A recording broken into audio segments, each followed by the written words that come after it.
Good morning. I'm Sally Hanley, author of the Holly and Ivy Cozy Mystery Series, to talk about A Fatal Feast by Jessica Fletcher and Donald Bain. I just love how they give her a listing as the author, even though we know she doesn't exist in reality. So my first question is there anyone on board here who has not seen an episode of Murder, She Wrote? Okay, that's what I thought. Okay, but my second question is, how do you think this book compares to the television show? The show was better because it was faster. Okay, all right. I thought the first part of the book was so slow, I didn't know if I was going to make it. Okay, okay. Judy, were you going to say something? I'm agreeing with Alice. I thought the murder doesn't happen until chapter 14. So it was rather slow. However, she did have hooks to keep you interested, these cutout letters, which I was disappointed because in the end they meant nothing. Yeah, I thought they would have some significance. Well, you know something? I was reflecting on that this morning because I'd almost completely forgotten about the subplot, which, for those of you who didn't get that far in the book, she starts receiving in the mail letters cut out from newspaper, just a single letter at a time. They don't seem to spell out any words, and she has no idea. There's nobody listed, and she's just a little concerned about it. Now, I thought about the fact that what that does, what the purpose the subplot serves, in my opinion, it starts about the same time that Phillips shows up standing outside her house, right? Yeah. So it just creates that little aura of mystery, right? And that's, I think, about the only purpose it serves, because that was my next question. What did you think of this subplot? Yeah, I thought that it built up, like, for example, she thought someone was in her house at one point, or the door was standing open, and that loose end, that thread, was never tied up. It just was left floating in the air. That she never knew if there really was someone in her house or if it was just her imagination. But at least I thought the author should at least address it. Yeah, I think that's a good point. Yeah. And it was just kind of a totally lame subplot at the very end. I mean, because all these neighbors decide they're going to do this to her when she's trying to meet a deadline. It's just like a bizarre premise. But she hadn't even finished her book yet. Right. They had this big celebration that she was going to finish her book. Oh, it's just kind of. And they knew she was upset about the letters, and they just let it go on. Yeah, they kept sending them to her because she even went to the police, and had them check fingerprints. And she's really concerned about this, particularly when she's got this strange man standing outside her house intermittently, and she doesn't know who he is or why he's there. So that was not it was not meant as a prank, for sure, but I thought it was a pretty lame subplot myself. Well, and then she invites this strange man who's staring at her house to come to Thanksgiving dinner, which he's got to if he's one of the suspects, because all the suspects have to be at the dinner. But for her to go out and invite these weirdos, and Archer, whatever his name was, Franklin, was another weirdo. Yeah. I hoped he'd be the victim. Well, that's it. You really, because it took so long to build to get to the murder, you really did have to wonder who it was that was going to be the murder victim, right? Mm-hmm. So that was, yeah. And she says that going up to Billups and talking to him across the street was impulsive, but inviting him, she even questions herself. She says it was like irrational, because it was. I can't imagine inviting somebody who was standing outside my house. And And look like a bum or a homeless Yeah, yeah, person. yeah, exactly. So Maybe she had a big heart. yes, well, Jessica does have that. That's Yeah, the yeah. one thing. She always is outgoing and generous and accepting of everyone. So you're right about that, Yolanda, for sure. Now, in typical cozy fashion, we have this small town setting, right? Mm. We're in Cabot Cove in this one. And the running joke throughout the book is that she's got this deadline and she's got some writer's block, right? And of course, she's hosting Thanksgiving dinner for like 10 or 10 people, something like that. Now, I have a question. Are any of the writers here, any of you who are writers, are you participating in NaNoWriMo? Thanksgiving is a terrible time for me. No. Exactly. Exactly. Thank you. Thank you. For those of you who don't know what NaNoWriMo is, it's National Novel Writing Month. And whoever thought this up Is an picked idiot. the month of November. It had to be a man who has absolutely no responsibility for cooking or because to me, even if you're not cooking, there's so much to do with Thanksgiving. I mean, there's 4 days, no school, you've got kids around, grandkids, whatever. Family So coming, that usually during the year they are not there. It's a lot. yeah, exactly. And the idea is that, you're supposed to at least produce a draft in a month. And, there are some drafts that have been produced from NaNoWriMo. One that I actually read that I loved was Water for Elephants by Sarah Gruen. I don't know if any of you've read that, but it's a delightful book, not a mystery at all. But it's That was very, published back in what, 2010 or 29? yeah. So NaNoWriMo's been around, and I just think that, like, it's very, very funny that they would pick Thanksgiving and also January would be great. exactly. But,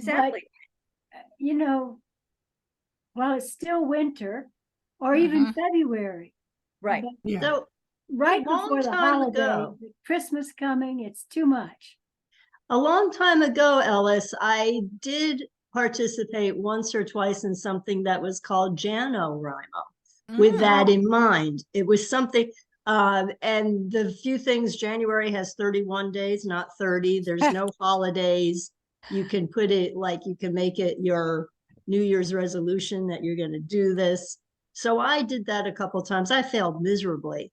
But there was a group, if you are interested and just say November's ridiculous, and it was called something like JanoRimo. It was the same idea.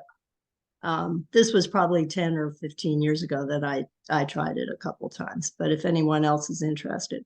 I'm interested in how Linda Whitaker is even possibly sitting in on this conversation if you are indeed doing this. You will recall I said that I hadn't finished the book. Well, you still have half a month, right? Yeah. Yes, I can see my stuff behind me. Oh, I'm not going to get to the goal that they said. I mean, I assume I could do 50,000 words, but I think, so far I've written maybe 18 or 19, maybe even 20 around that, which is way more than I usually get in a month. So I'm going to at least hit double, I think what I would normally hit. So I want to call that a success if I can keep it up.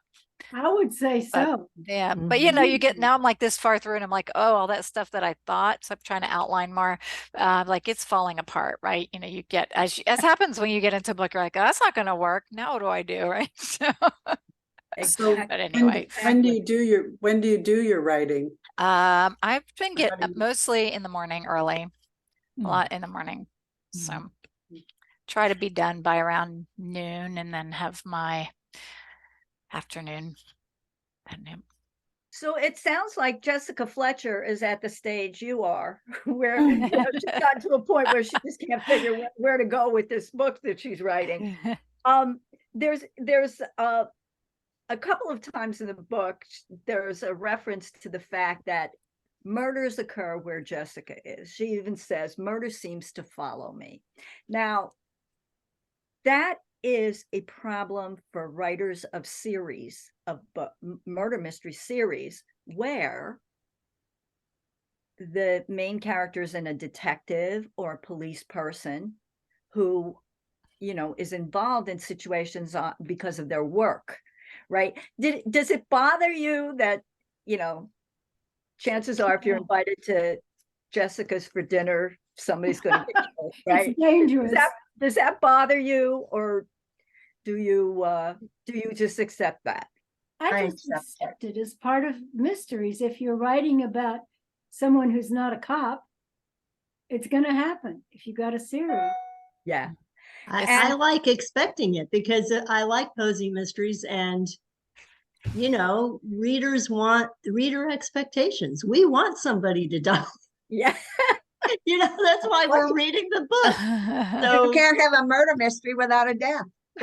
And we don't necessarily, cozy mystery readers, I might not be speaking for everyone, we're not looking for reality, we're looking for entertainment. Oh, Exactly. Exactly. Precisely. Sometimes I get a little bit tired of people, and I have a lot of books and I read a lot. But how can you lose your time reading this? I said, because I like to be entertained. I don't have to always be reading treatises about, I don't know, which battle in, I don't know which century. What's wrong with just being entertained? Exactly. Taken away. and that's why I read. I want to be Me entertained too. and escape reality. Yeah. I can read the newspapers if that's all I wanted. Exactly.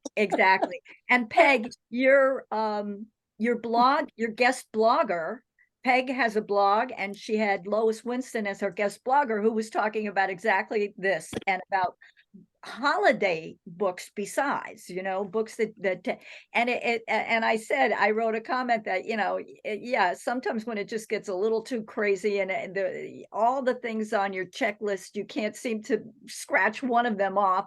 You just want to climb inside a cozy mystery and stay there. You know, you just want to stay in that environment. And especially I mean, the thing about reading the cozies is that, you know, there's always going to be a resolution that's satisfying, right? The killer's going to get caught, they're going to be properly punished, there's not going to be any let's see, reasons for them to dismiss the case, right? You know, like it's always going to have a happy ending that satisfies you. And not only that, but there is also this idea that, at least in cozies, that a normal, average, everyday person can become a hero and steps up and solves something and does something when maybe we in our own lives feel frustrated that we can't do and solve and take care of. You see? And so it's our escapism. I love it. And it's best. Hey, that's a pretty clap.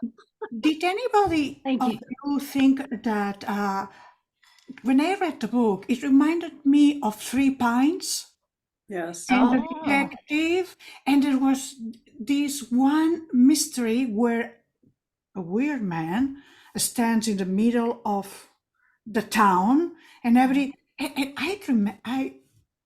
forgot about that. there were many parallelisms. I don't know which one is first, probably this one, of course. But there are certain parallelisms. I was transported to Three Pines and to that weird doll that stands there, doesn't do anything, but creates an atmosphere of little fear. Am I saying?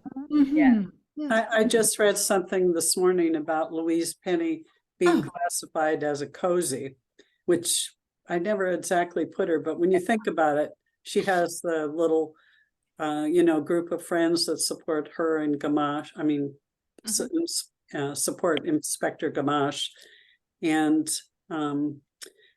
those provide a good point for secondary plots, I think, too. So Yeah. Right. but I hadn't thought of her as being a cozy writer, but she definitely fits the qualifications. Aspects, I her of as it. a traditional writer, Yeah. traditional mysteries rather than, I don't know, cozies are a little bit sweeter or lighter. Yeah. Right. Yeah. It's definitely Yeah. darker definitely much more heavy social issues, but I agree but there are aspects of it in having those quirky characters that are in all the books, and the different murders might revolve around one of them. One of them will have something to do with, it was a lot of them, not all of them, but I think it's Interesting. Let's talk about the characters in this book. Okay, so we've got Hubert Phillips. Okay, so it's a really unusual name, but he's an odd character from the get-go. And even when he comes into dinner, his behavior is not very social. But then we get the backstory. Okay. I thought from the beginning he was just a little mentally unbalanced, or perhaps not quite all there. But I kind of liked him. Yeah, I mean, I was not happy that he was the victim. Archer would have been so good. Yes, I was hoping it would be Archer. I have to say, for the limitations of this super cozy, right? The author does do a good job of casting suspicion on these various characters. That's true. That's right? true. Yes. From the get-go, you feel like, oh God, who is this guy? And what's he there? And like there's something wrong there. Then you meet Mr. and Mrs. Carson. Okay, the new couple who've just moved to town, and the woman seems so put upon and so like you almost think like she's an abused wife, right? Yeah, that's what I Yes. thought. And you feel that the Mr. Carson is just you're suspicious of him for sure, right? Because he's kind of off stage most of the time.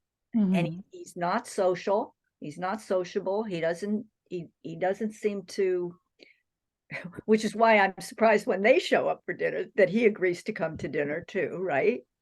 And then of course Archer Franklin. Oh my God. If that isn't a character women can hate, I don't know who. Right? Yeah. That's a great name for a character to hate, Archer. Somehow that. He is, and it's amazing that everybody but Wilhelmina, his paramour, can see right through him. It's funny. I was walking my dog this morning, and they have these neon signs up at the park that says they're having a program on how for seniors to beat scams, how to become scam savvy or something like that. And I thought to myself, look, anybody who calls you out of the blue is a scammer. Okay, you should know that. And it's like Wilhelmina, after she paid for the first dinner, should have realized that this man was a con artist. But you really didn't know who you really didn't know what his game was in the beginning, and he could have equally been a murderer. Yeah. We don't know much about him. He just shows up, and he's one of these annoying take charge kind of guys who bosses everybody around. So yeah, I thought if anything that the suspicion, like in the beginning, you as you meet these characters, you go, well, it could be this person. But again, wondering who was going to get murdered. This was kind of interesting for the murder not to occur till chapter 14, but that there was part of the mystery, like who is going to be the murder victim here. Which of these characters is going to get killed? And I can't imagine that Archer was a very successful con man. Who fell for him? Only the woman who really wanted to have a man in her life. Well, there are millions of them, and Is there any woman in this group who has not received an email from a handsome military man who wants to be your friend? I mean, they just are relentless, relentless. And anybody who hooks up with one of them should know she's in danger because they're all dead. Yeah. All the wives die. Yeah, exactly. They're all widowers or they've never been married. And they all live nowhere near you. No. Is that also when you get them? There's nobody in a neighboring town that you could possibly actually meet.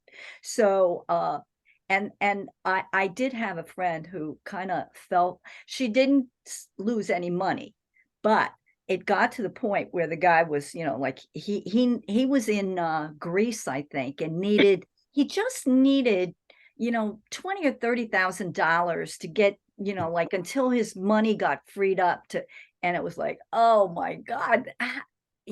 But he really strung her along for a very long time. So, lots and lots of women fall for this stuff, and smart women too, which is I wonder if men do, because I see sometimes I even get them pictures of scantily clad, let me say, women really are really just charming and lovely and would love so to meet you and be your friend. Not mine, babe. Oh yeah. I find after a while, like if you keep turning down a certain type, then you get from different races, and then I do get some from women. You're right, once in a blue moon. And I wonder if men fall for those. Yeah, well, I suppose that they do. There must be some success rate. I think there's an extraordinary success rate. In fact, I picture like a huge corporate building where you've got nothing but men on the telephone all day long making these phone calls, and usually Nigerians, developing these relationships. Yeah. I think maybe we're all like to think we're all kind of savvy and older and wiser, but this is the kind of stuff, the kind of people who prey on teenagers and younger people too. Yeah. Like we're smart enough to realize Yeah. this is a scam, but like a scantily clad woman going after, I don't know, a teenage boy, come on. I mean, age and wisdom have. But I read or an older man. I mean, they go after older men. Yeah. We're lonely. Yeah. That's where you get. But older people should know better. I worry about the younger people who are, Well, it's usually the older women or men, seniors who have the money, not the younger Oh, that's true. Yeah. Yeah, I think they're after the younger ones for different things. Yes, for that's different true. things. That's true. But for the older, it's definitely money. Wouldn't be my looks. And I read this article recently, it must have been in an AARP magazine, about a woman who got scammed out of a considerable amount of money. And she said, but you know what? Losing the money didn't hurt as much as losing the relationship, because she really felt involved in a relationship with somebody who cared about her. And then to lose that was just devastating. So these people are very good at what they do. They're very charming, and it's frightening. But it was good to see Archer Franklin get what he deserved, wasn't it?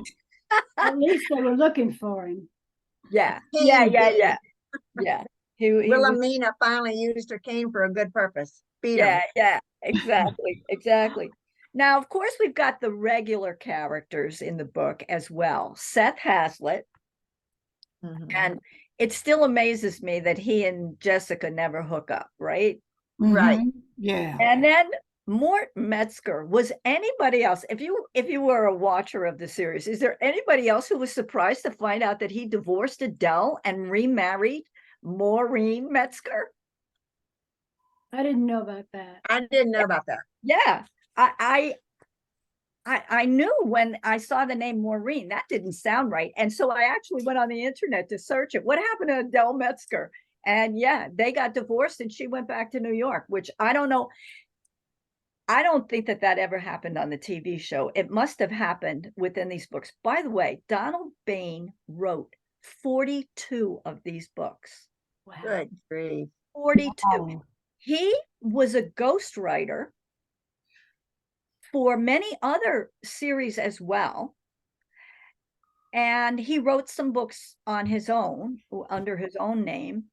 But I didn't know this. He originally worked for the airlines in like their marketing department and communications. And he wrote the book Coffee, Tea, or Me. Really? Yeah, I remember that. yeah, Mhm. based on Yeah. these two stewardesses who, you know, kind of told him their stories. And that was a huge hit. Mhm. But again, he didn't do that under his own name. He did it under the names of the stewardesses, or a made up. Yeah, I think under the names of the stewardess. I found that all fascinating, just totally fascinating. But so Donald Bain wrote 42 of these books. So I have a feeling the divorce with the recurring Sheriff Metzger and his wife didn't happen in on the TV show. Now, we've always got comic relief. There are many comic moments, but Maureen Metzger and her cooking and her desire to cook turducken. I had never heard of this. Has anybody eaten turducken? Yes. One I've day, never made it. I know what it is. like 3 years ago, my husband said, because we don't like turkey very much, he says, oh, I have something for you.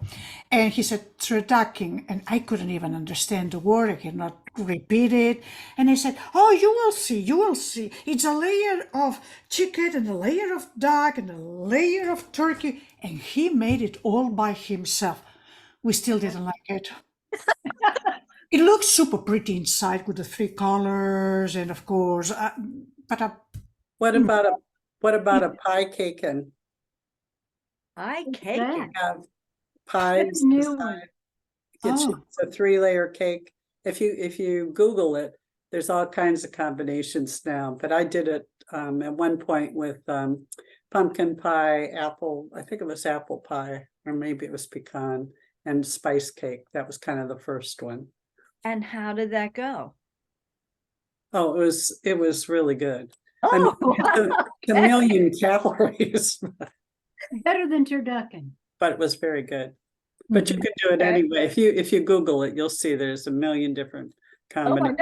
I never heard of that, and I'd never heard of turducken. So Pie cake and I was so proud of myself because usually I have to look words, English words in Spanish. And when I came to turducken, I said, oh, I don't need to look this one up. I know what it is. Yeah. oh, that's so funny. That is so funny. So, in addition to recurring characters, we have, you know, some recurring motifs that occurred in the TV show as well as in the books. And Jessica doesn't drive, right? She's always either riding her bicycle, bumming a ride, or calling a taxi, right? And of course, she's still single. Mhm. Now, I hope I don't offend anybody. Like when I say, does anybody think that Jessica's having George stay at Seth's house was just a little unrealistic for, you know, people their age? I I thought think so. for when it was written, that was more of the high etiquette. yeah. For today's reader, I don't think so. No. But maybe she was afraid that the whole village would start gossiping about They the already two of them when gossiped. there is really nothing between them. And I thought, to me, it was hard to accept, but I thought, oh, wait a minute, which year is this? You know, I thought that the British have these separate bedrooms, even when they are Yeah. married, and everything is, maybe, you know. Mhm. Yeah. Yeah, I I accepted suppose- it, but I thought, oh, well, you know. Yeah, I suppose there is merit to the argument that she doesn't want her neighbors talking about her, but I have a feeling most of her neighbors would be thinking, "You go, girl," because she's been there alone and a widow for so long that she deserves this relationship. And let's talk about the charming Scotland Yard Inspector George Sutherland. What did you think of this character? Too nice. Too nice. Yes, not enough flaws for me to really get into the character. Oh, interesting. Very interesting. I found it the perfect gentleman for those years. Yeah. Yeah. But to me, what I had a problem with is, okay, it's obvious that the two are very much in love, very much. And I don't understand why they don't take it a step further, Right. because it's in both ways. It's not he in love with her or the other way around. It's both. And then she gets so sad when he's about to leave, and then it's Thanksgiving, and a month later she goes to London. So I thought, why are you playing that? You're not spring chickens anymore. Right. And Right. Bain may not have been able to figure out where he'd take the book that follows this one if they got married. Is there a Well, book about the Christmas thing? Did anybody look to see if there's a book, a Christmas book that follows this? I didn't. That would be interesting. I didn't think so, but I mean, I didn't think of looking, but That would be interesting. Yeah. So now, in spite of all of the fluffy side of the cozy mystery that we've got, there were a few interesting facts that I learned. For example, the witness protection program. Yeah. Did anybody know that they, and this is back then, that they pay witnesses $60,000 a year? I didn't know how much. I knew they gave them a living wage. That's But I did not know that they gave them the same initials or names, like using their first names. I thought that was really against the idea. Yeah. Yeah, that was I was surprised at that. Yeah. I assume it was correct. I don't know. The other, like that was like a little information drop there when they were talking about the witness protection, but also the interesting thing about it is that, like they said, they only have 17% of recidivism among people in witness protection, as opposed to 40% for prisoners who come out of jail and commit crimes again. So those were, that was some serious information there that I found very interesting and enlightening. I did not know that. Well, the guys that come out of prison have to find a way to make an income. If witness protection is paying them $60,000 a year. Right. Yeah, you're right. They don't have to get right back into. Don't have to get back on the horse.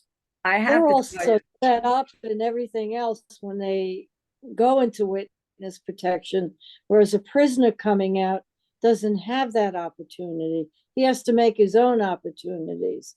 Yeah. And you got to remember, statistics are a funny thing, because it's only if they get caught that you really have that statistic. And I think if you're in witness protection and in hiding, you have a better way of hiding your problems.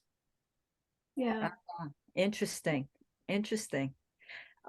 Anybody watch and I don't get this, and I think I have to stream this channel, the program that Sylvester Stallone is doing on Paramount Plus, because he is supposedly in witness protection, but he starts up a whole thing. I think that's the premise of the story, that he starts his own little organized crime wherever he's been relocated. So I think I would like to see that, because I like him very much. I have read that the marshals have a 100% success rate. They've never had a witness found or killed or whatever, as long as the witness follows the rules. Yeah. but that usually somebody breaks and calls their mother or whatever, and that's what's happened. I assume that's true. I read it in a number of places. The Pretty movie, good record. the movie Red was good from that standpoint, seeing how they used the skills that they had as crooks to carry over when they were in witness protection. It was pretty funny. Bruce Willis, Helen Mirren. Oh, Exactly. What's his name? John Malkovich. Malkovich, yeah. What's the name of the movie, Peg? Red. Red. There's And Red- there's also Red Red. Red 2. There's 2. Yeah. And Okay. Red I think stands I have seen it. Okay. retired, extremely dangerous. Yeah. That's Okay. what Yeah. Red is. Not to be Love those confused. movies.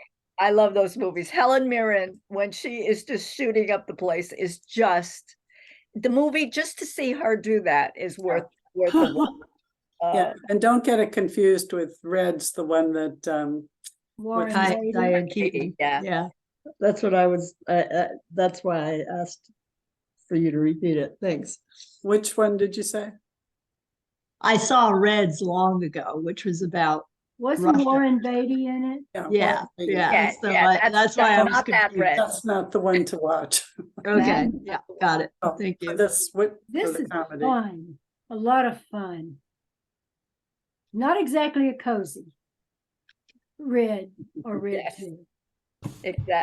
Exactly. Now there was also some interesting information drops in there about Thanksgiving itself. And if I knew about the origins of Thanksgiving, other than what they told you in grade school about, like this lovely imaginary dinner between the Indians and the colonists, but it was interesting to find out that Lincoln established Yeah, the Thanksgiving Day. if I ever knew that, I forgot it. Okay. But Yeah. it was interesting that Abraham Lincoln found it. I thought it was hysterical that FDR then decided to move it from the last Thursday in November to a week before to give people more time to shop and spend their money. And then there was an hue and cry against that. But then in 1941, Congress went and passed it, officially making Thursday, the third Thursday in Fourth Thursday. Wasn't it fourth Thursday? The third, yes. well, whatever it is, that was established by Congress in 1941, which, does give us the extra time for shopping, which we all need.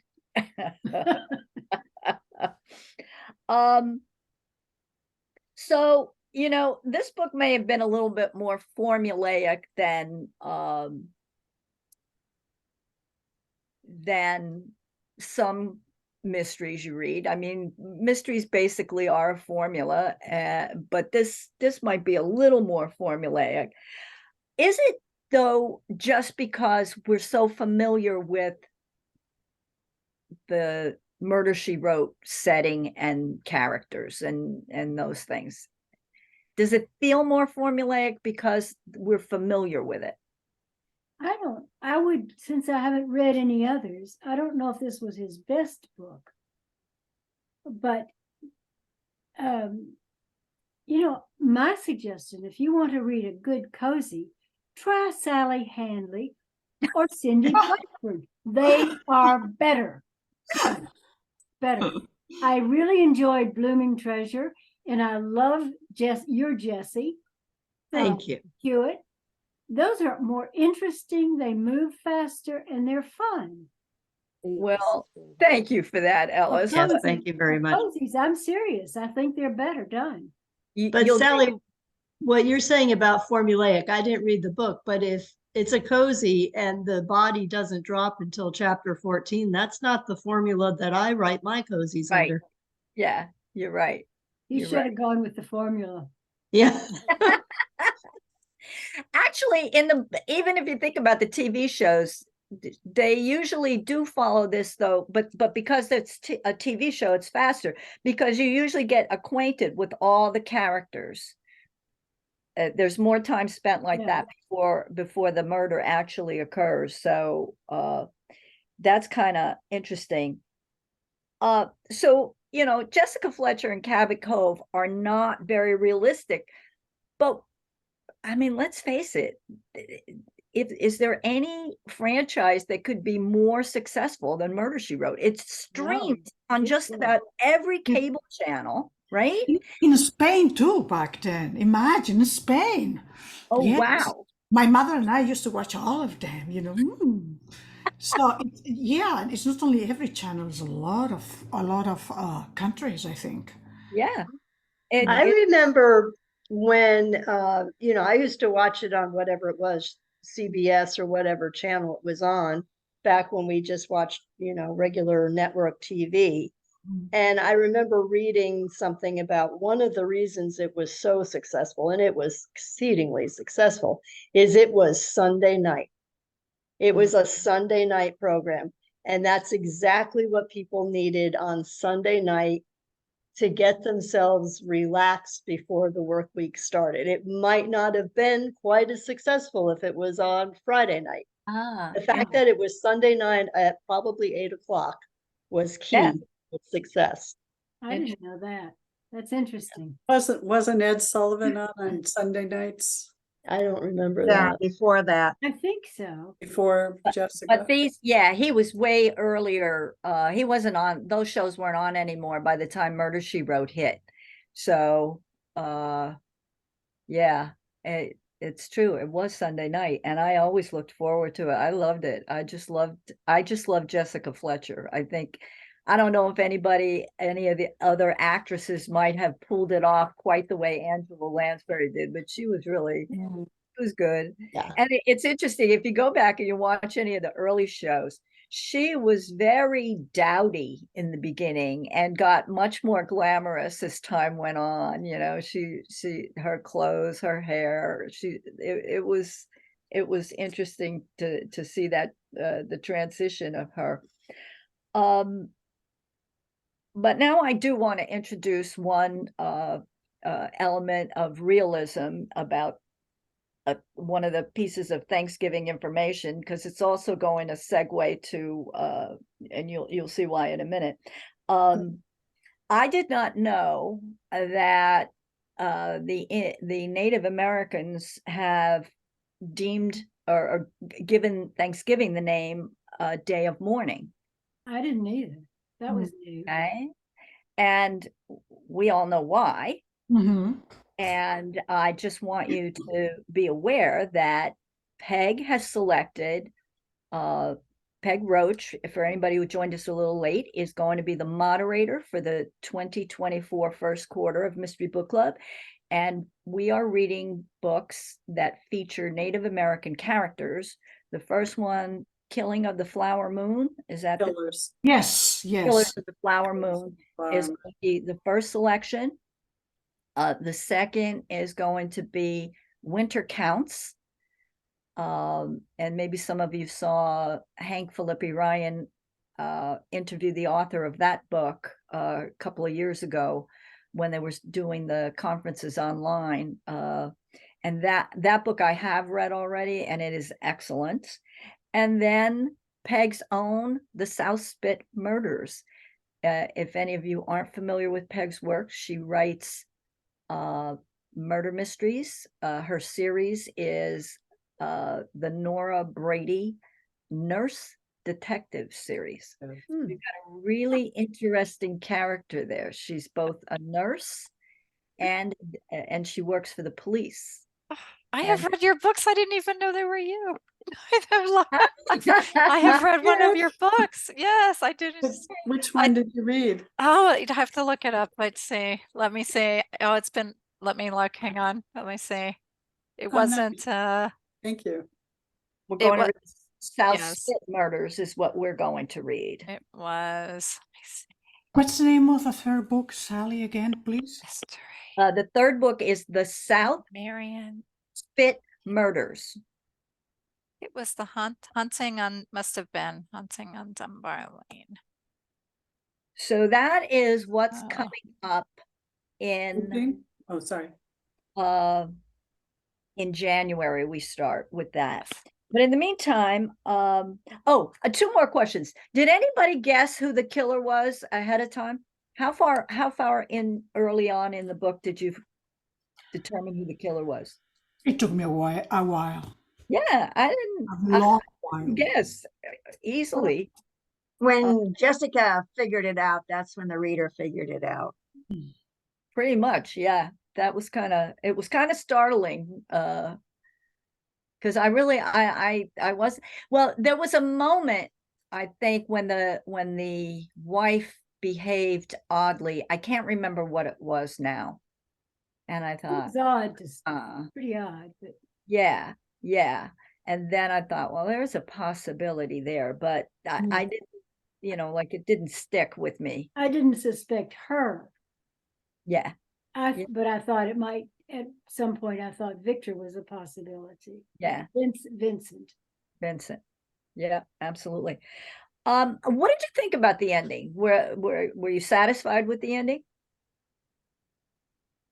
I skipped through a lot of it because it was just fluffiness I didn't need to know. I didn't think it wrapped up tight. I think it was that last chapter could have been a paragraph. I think it was nice that we ended with she might go back. She would let her boyfriend Sutherland Donald, what was it, Sutherland? Sutherland, yeah, George Sutherland. Let George Sutherland know that she was coming for Christmas, so we knew that was going to happen anyway. But there wasn't really much to the ending, I didn't think, the wrap. Yeah. Partly those letters were disappointing. Yeah, absolutely. That kind of, Yes. That whole party of the whole thing about a whole neighborhood caring about one writer in their neighborhood who is going to celebrate. They're going to drop everything and give them a big celebration right at the busiest time of the holidays, to celebrate her reaching this thing. Just didn't make any sense. Yeah. Yeah. After they make it drive her crazy with these letters that really, I think that if I were to get these things, I mean, think about it, really, I wouldn't think that it was lighthearted fun that somebody was having with me. I would be very scared, terrified. Because anytime you see something cut out of a magazine or newspaper, like it's always a kidnap thing or something. Exactly. But again, using Scotland Yard's George Sutherland, Inspector George Sutherland, as a segue, our next book, I think we're all going to like. It's by Georgette Heyer. It is a Christmas party, and it's a typical traditional Christmas or typical traditional mystery, where there is a party at an English manor house, and this a Scotland Yard detective has to solve the mystery, and of course everybody in the story is lying to him. So I think it's going to be a lot of fun to read, and I look forward to it. So anybody have any parting remarks for us? I enjoyed this. I'm sorry I missed the first one, but I'm looking forward to Georgette Heyer. Yeah, me too. Keeping in mind when it was written. I didn't hear the question. Oh, keep in mind when it was written. Do you know when it was written? No, but I mean, times and attitudes were different. Yeah, She did some things that would not be acceptable now. Yes. Have any of you reread a Nancy Drew book recently? Not recently. I'm telling you, it totally politically incorrect in many ways. It's really fascinating if you pick up one of the old ones, not one that's been rewritten, because they definitely there's a lot of prejudices that come shining through. But yes, so we can discuss that. I think it's always interesting to discuss those that's why you know, well, I don't want to get on my soapbox, so I'm going to end right there. So, I look forward to meeting you. I don't have the date on my, but we're back to the second Wednesday in December. And I wish you all a happy Thanksgiving and hope you don't get invited anywhere that a murder occurs or where they're serving turducken. It'll be the 13th of December is the second. Okay, we'll see you on the 13th then. Yeah. Okay. All right. Bye, Bye-bye. Everybody. Bye, y'all.